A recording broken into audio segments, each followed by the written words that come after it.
welcome to Ecoholics. In this video, we will discuss about Fiscal Responsibility and Budget Management Act. The act was passed in the year 2003, but now it's become valid because after that, the act in the 2017, the Modi government made a committee, accepted its recommendation of NK Singh Committee. So we will see that how this act now again revive as a fiscal responsibility for the central government as well as the state government.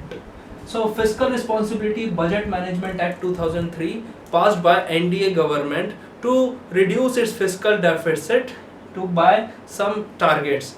At this much I have already discussed in some other video, so now directly I come on to the NK Singh Committee recommendation. NK Singh Committee set up in the year 2016 by the NDA government to review its working because of the crisis of 2008-2009, government discarded its act that we will not follow any other proceedings. P. Chidambaram, the then finance minister of that time, said in the parliament that we are now not following FRBM act because government needs to pump prime some activities in order to boost the aggregate demand in the economy. So now we will discuss about NK Singh Committee. Now after that, NK Singh Committee gave its recommendation in the last month of April 2017. The report made public actually, and government accepted all its recommendation fully in the sense. So we will first see what are the recommendation which he gave. He actually made the target of fiscal deficit, government to adhere the fiscal deficit target to 3%. Actually the last fiscal, that is 2016 and 17, the fiscal deficit was, I'm writing FD as a fiscal deficit, 3.5%. Now for this year, it means 2017-18, the target is 3.2%. Although the government wants to reduce it to 3%, that is why NK Singh Committee said that it should be 3% by the year 2019-20. But government gets extra leg room of 0.2% because there is in economy there is a slump demand and private investment needs a boost. So that is why government has to step in and increase its expenditure in order to revive the private sector investment, because there are issues of non-performing assets with banking sector because they are huge. 9.46 lakh crores are NPA at present with the banks, and around 13 lakh crores are the stressed asset. So this is a huge target. That is why government keep this 0.2% extra to get the extra leg room in order to spend very much on infrastructure sector in order to revive the slump growth of the economy.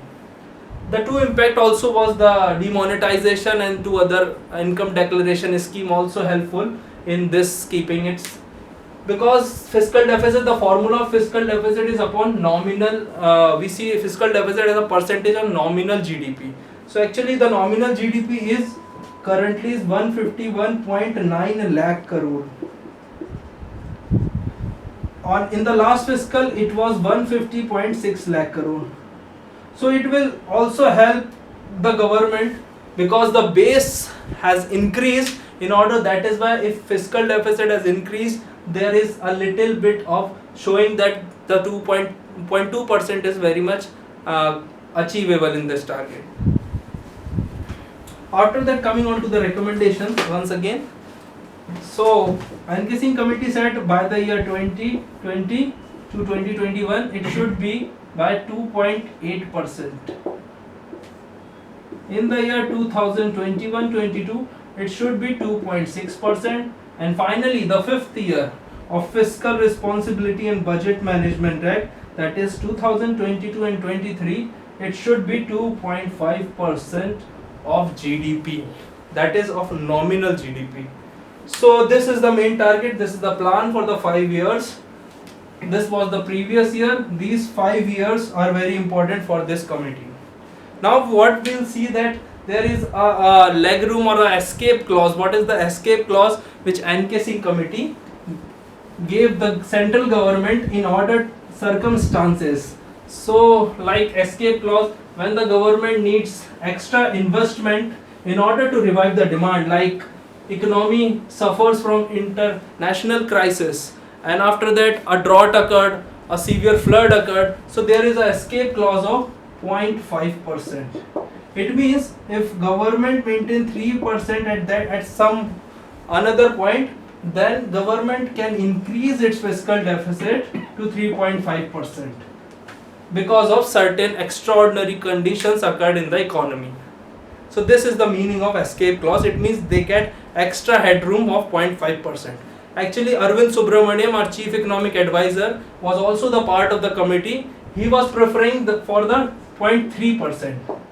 But NK Singh said that 0.5% should be the limit for the escape clause for at least for some 5 years exactly. So this is the meaning of escape clause. After that, he also proposed fiscal responsibility council. So it consists of chairman plus 2 members. Actually, this committee approves the escape clause, assess the condition like drought, international crisis, international economic crisis, or any other type of natural calamities, then this committee approves that escape clause. So the tenure of this is 4 years and no extension is allowed for these members. It means they only become for the one tenure, it means 4 years. So government also approved this, but till at this point they have not formed this committee. After that, he also talking about the debt to GDP ratio. Currently, debt to GDP ratio of India is 71%. That is total public debt as a percentage of GDP.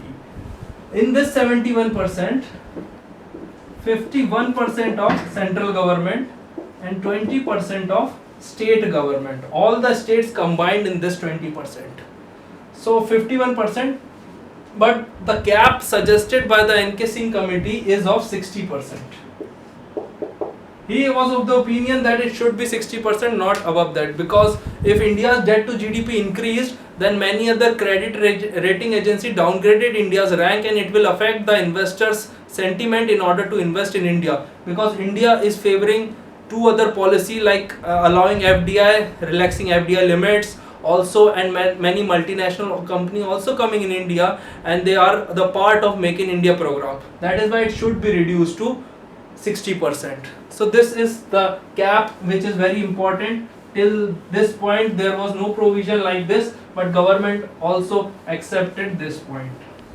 After that, talking about revenue deficit, government said that revenue deficit should be eliminated in the Fiscal Responsibility Budget Management Act 2003.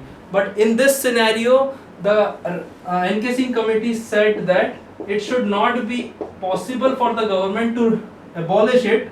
That is why it keeps 0.8% till 2022 and 23. So government should reduce its revenue deficit, which is currently 1.9% of GDP. So now it should be 0.8% by the year 2022 and 23.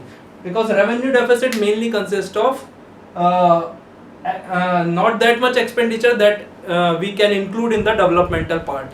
So revenue deficit should be less. After that, the name of this act also changed. It is like this: Debt and Fiscal Responsibility Act.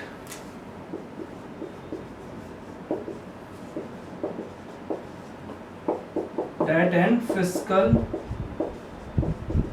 Responsibility Act. So the name also amended, and government also gave approval to select this name. So FRBM Act of 2003 actually amended by its name also. So hope you like this video.